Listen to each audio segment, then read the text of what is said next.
What is going on YouTube? Joe here with Culination Media and welcome back for another episode of CM Strats. Today we're going to be taking a look at Talonflame and it's going to be the Stallbreaking specially defensive Talonflame set that everybody seemed to enjoy when I did use it. Now I'm finally back from my staycation, by the way, and that's why I wanted to do this, because I was actually going to include that in one of the videos while I was gone. But that did not work out. I ended up not finishing it because I got hooked on Inverse and wanted to record 3 episodes of that instead. So we're going to be doing this one today. And yeah, so basically I went on Twitter and I asked, I'm going to bring back CM Strats, planning on doing a couple of episodes sometime soon. What do you guys want to see that I've been using recently? And overwhelmingly, the Stallbreaking Talonflame won that contest, so here we are. We're going to lead off with that, and if you have any other suggestions for Pokemon you would like to see featured on the series, feel free to put that in the comment section below, as always, because I don't want to do things that I want to do. I want to see what you guys are interested in, and so that's pretty much how that goes. So this set is a specially defensive set, as I mentioned, and that's why we have that careful nature. It's positive special defense, minus special attack. Talonflame almost never uses its special attack unless it's running Overheat, and this set is not going to be doing that. But basically, the purpose of this set is to not necessarily counter, although it does counter some of the threatening special attackers, but it's used to check them, basically. And you can also use this set as a revenge killer of sorts. Even though you're not invested in attack, Brave Bird or Acrobatics or whatever you're using, for this particular case I'm going to be using Brave Bird. But yeah, Brave Bird still does a lot of damage because it's a base 120 power move, and of course it is stab. Even though Talonflame's physical attacking stat is pretty bad, still it still can do some damage, especially to some of the more frail Pokemon in the tier. So that is that. Basically, what should I talk about first here? I guess we should go over the checks that Talonflame generally is used for, and that's going to be to check things like Charizard Y, which that in itself is impressive, and that's enough of a reason for me to at least want to use it, because Charizard Y is borderline broken in OU. Then you've got Gengar, which is a powerful special attacker. You've got Mega Gardevoir, which is a huge threat. Clefable, not as much of a threat, of course, but you can at least switch in on it, and you can taunt it and do all those fun things. Sylveon, the specially oriented Mega Altarias, usually cannot scratch Talonflame, and even Landorus Eye to an extent, although Landorus Eye is probably going to get banned soon because that's being suspect tested soon. At least I hope it gets banned. I really do. That thing is a broken sack of potatoes. But anyway, yeah, as you can see, Talonflame, this particular Talonflame set is used to check some really powerful threats, and you need the careful nature. You got the 248 EVs in HP, not 252 because you want an odd number in case you do have to switch in on Stealth Rocks. That's going to give you 3 switch-ins. Max investment in special defense because we're trying to check special attackers, of course. And then you have 8 leftover EVs. You can throw it in speed if you want to outpace other defensive Talonflames. Or I don't know what else you would try to outspeed. I just throw the extra 8 into attack to increase the power of Brave Bird by a little bit, because every little bit does count. And of course, also this Talonflame, you can kind of check some faster things, use it as a revenge killer a little bit, not as much as the offensive variants. But yeah, it's still there, so the extra 8 EVs in attack does help a little bit. The item of choice, I went with Leftovers because that extra recovery allows us to not have to spam Roost as much. Talonflame isn't naturally bulky, so we're probably going to have to use Roost a lot anyway, but it does help to increase the longevity of our favorite little bird here. And of course, the ability of choice, you're not using Flame Body, even though it's somewhat tempting just because it's a defensive set. Gale Wings is just way too useful, and you're going to be using Will-O-Wisp to burn anyway, so you really don't need that extra Flame Body hacks. I don't see how that would really be too useful, so you might as well go with the Gale Wings and get that priority Brave Bird. So now let's move on to the moves. Brave Bird obviously is going to be the only attacking move on the set because it's not offensive. We're not worried about coverage, and obviously it gets the priority with the Gale Wings. It has stab. It's somewhat powerful. It's basically the best that Talonflame can do. So now we get into the meat of the set. We have Roost for recovery, and that also benefits from Gale Wings. That can sometimes work against you if you're going up against things like well, anything that has a ground move, because Roost is going to go first since it is a priority move. So, for example, if you're going up against a Hippowdon and you want to taunt it so it cannot slack off and set up Stealth Rocks, it can Earthquake you because you lose your flying typing and, you know, it might not one-shot you because Hippowdon's relatively weak when it's defensive, which most of them are, but it's going to do a lot of damage. And if you don't predict around that, that could be troublesome. But the priority Roost can also help you out because it can allow you to survive Volt Switches that would otherwise kill you.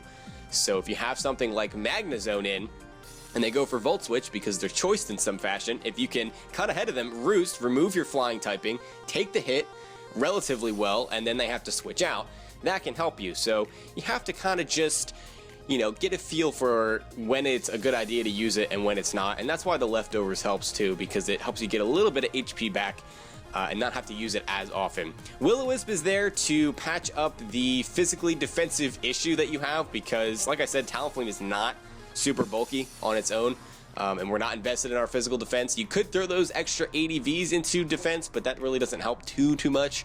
You're still not going to take physical hits too well, so Will-O-Wisp helps there. And that's where being as fast as Talonflame is, you know, that really does help out too, because you can outspeed a lot of things still and burn them. So that's what Will-O-Wisp is for. It's pretty obvious. And then last but not least, I kind of just skipped over this, but Taunt. This is the, you know, focal point of the set. It shuts down all recovery. It shuts down all status. All of the things, or most of the things, I should say, that can give balanced teams issues. And this Talonflame issues too. You don't want things passing wishes. You don't want things roosting and using a soft boiled and setting up hazards on you and toxicking you and all that stuff, or just setting up in general. So this shuts a lot of things down.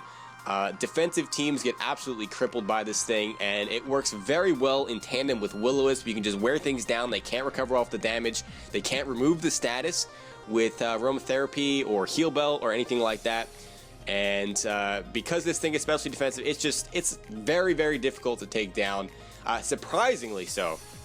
I really didn't think it was going to work as well as it did when I first tried it, but I've been pleasantly surprised. It's been like the MVP on almost every team that I've used. Granted, I've only used it about 8 or 9 times, but I feel like that's sufficient. Anyway, I'm going off on a tangent here, and I don't want to do that. So moving on, we got through the main part of the set. It only took us 8 minutes. But now we're going to get into some other things that I wanted to discuss, because you still have to build a team around this thing. It doesn't, well, I shouldn't say that. You're not building a team around a defensive Pokemon, but you still need to have partners in order for this thing to be able to succeed. So we're going to go over some of the weaknesses that Talonflame has and what pairs well with it and things of that nature. So first things first, it's a Fire Flying type, which means it's going to lose 50% of its HP every time it comes in if Stealth Rock is on the field. So we can't be having that. We're not about that life. So you need some kind of hazard control. We do not want Stealth Rocks up on the field. A couple of the Pokemon that I think pair well with Talonflame that can remove hazards, you've got Starmie, which is probably the best spinner in the OU tier, quite possibly, or it's up there. There aren't a lot of spinners, but Starmie's a good one. And the Lati twins are actually pretty good as well. They don't have Rapid Spin, obviously they use Defog, which is much more reliable too, because you don't have to worry about spin blocking from Sableye and Gengar. But yeah, the Lati twins especially are good because electric types give Talonflame a bit of a problem. So they can usually switch in, take Volt Switches, things like that, and then fire off a Defog, get rid of those nasty hazards. And then another partner that's good for hazard control, while it doesn't remove the hazards altogether, it does stop them from going up in the first place, and that's going to be Magic Bounce users like Mega Sableye and of course Mega Diancie. I think Mega Sableye goes a little bit better. It synergizes well with Talonflame, somewhat. And it's just a defensive monster, really, and it has the reliable recovery too. You don't have to worry about it getting worn down too much. So Mega Sableye is great. You can bounce back the Stealth Rocks and, you know, kill 2 birds with 1 stone there. Some other things that you want to look out for, you need an electric resist on the team. I went over that briefly. Things like Choice Scarf Magneton is like the bane of this Talonflame's existence. And even Choice Scarf Magnezone, because you're not invested in speed. So they're both going to outspeed you. So you need something that can take on electric types. Mega Altaria is good for that. It resists electric, and the physical variants often carry EQ because that's the best coverage for it. You've got Hippowdon, which has seen its usage skyrocket in OU recently. It's really good right now. So Hippowdon is great. It's completely immune to electric type moves altogether, and things like Gliscor too. I know Gliscor is more of a standard type annoying Pokemon, but it's one of the better examples I can think of. And these Pokemon also double as decent checks for Charizard X, which is a huge problem for this Talonflame because, especially if it has Roost, Charizard X is going to be setting up on you all day. There's nothing you can do about it, and it's going to sweep in your entire team, basically. Especially because it outspeeds you, so it's going to Dragon Dance before you can taunt it, and then it's going to kill you, and there's not really much you can do about it. So, yeah, you want to make sure that you have something that can take that on. Physically defensive Hippowdon and Gliscor and even Altaria can handle it relatively well. So that is that. You also are going to want something that can handle Mega Diancie because that thing is basically a hard counter. It resists the stab. You can't burn it, you can't taunt it, you can't do anything basically because of Magic Bounce and its typing. So you basically just have to switch immediately. You need something on the team that can handle it. Mega Venusaur is great for that, and so is Ferrothor, and I'm sure there are some other ones out there as well, but those were the two that I thought of off the top of my head. Extreme Speed is an issue for this Talonflame because even though you have the priority in Brave Bird, Extreme Speed is +2, so you're getting out prioritized, my friend. Thankfully, there aren't that many uses of it that are viable in OU. You've got Arcanine, of course, which is not very common. You've got Entei, which is not very common. And then Lucario and Dragonite are a little bit more common. Dragonite probably the most common out of all of them, considering he's the only actual OU Pokemon. But, yeah, so you're going to want to have a Ghost type, or a Steel type, or a Rock type, or something that can just switch in on that relatively reliably. But that goes without saying. Rock types like Scarf Tyranitar are an issue, so you're going to want to make sure that you have something that can handle that. I'm pretty sure that even if you do burn it, that Stone Edge will still kill you because it's a 4-time super effective move and it's a T-Tar. So you're going to want something that can handle that. And is that pretty much everything I wanted to go over already? I feel like I flew through that, but I mean, we're already 12 and a half minutes in. There is one thing that I definitely wanted to mention though, and I'm sure I'm missing things here. And I'm sure all of that will get pointed out in the comment section. We can discuss it and, you know, have a nice time with that. But one thing that I wanted to go over specifically is you don't have to use Brave Bird on this set. I like to use Brave Bird because of the fact that you can carry lefties with that. But if you don't like that recoil, which is understandable on a defensive Pokemon, you can go and just not use an item altogether and use Acrobatics instead. Because you're only losing, what, 10 base power, and you don't have to deal with that recoil. The only thing is you don't get that passive recovery, which is very helpful because most of the time you're not using Brave Bird anyway. You're using one of your other 3 moves. You don't really use Brave Bird that often, to be honest, because it's not like a dedicated revenge killer. It can be used that way, but without that investment, you're not using it as a revenge killer most of the time. So, yeah, that's just an option that I thought of, and I've actually seen it used, and that's where I got that idea. It was used against me, and I was like, that's a really good idea. It's definitely an option over the standard Brave Bird and Lefties set, or if you can call it standard. I don't know. I'm going off on a tangent again. That's basically all I wanted to go over here. I'm sure I missed quite a lot. I just didn't want to make this video like 25 minutes of me going over every scenario I've ever encountered with a Talonflame. It's just an interesting, somewhat different spin on the most hated bird, the Smogon bird. Because you see the Choice Bandit set all the time. I think that set is overrated, to be honest. But the offensive ones, they're just... It's not even like it's super amazing. It's just, I don't know, more than anything, I just get annoyed when I see it. That's what it comes down to. Offensive Talonflame just annoys me. It's not like it's the best thing since sliced bread or anything. But, yeah, that's pretty much all I wanted to say. I think I've said that 5 times now, so I'm going to end this here. If you have any suggestions for Pokemon you would like to see featured on this series, on the upcoming episodes, make sure you put that down in the comment section below.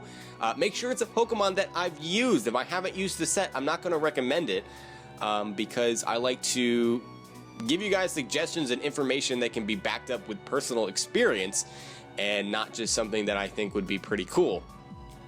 Because that's just not how I like to do things. So make sure you do that. In the description below, I will try to remember to put in the links to the videos where I've used this Talonflame, or at least one of them, so you can see how I played it, if that helps at all. And that's pretty much that. So I hope you guys enjoyed this video. If you did, please make sure you're leaving a like, rating, or a comment, or whatever you would like to do, and I will see you all next time. But until then, game on.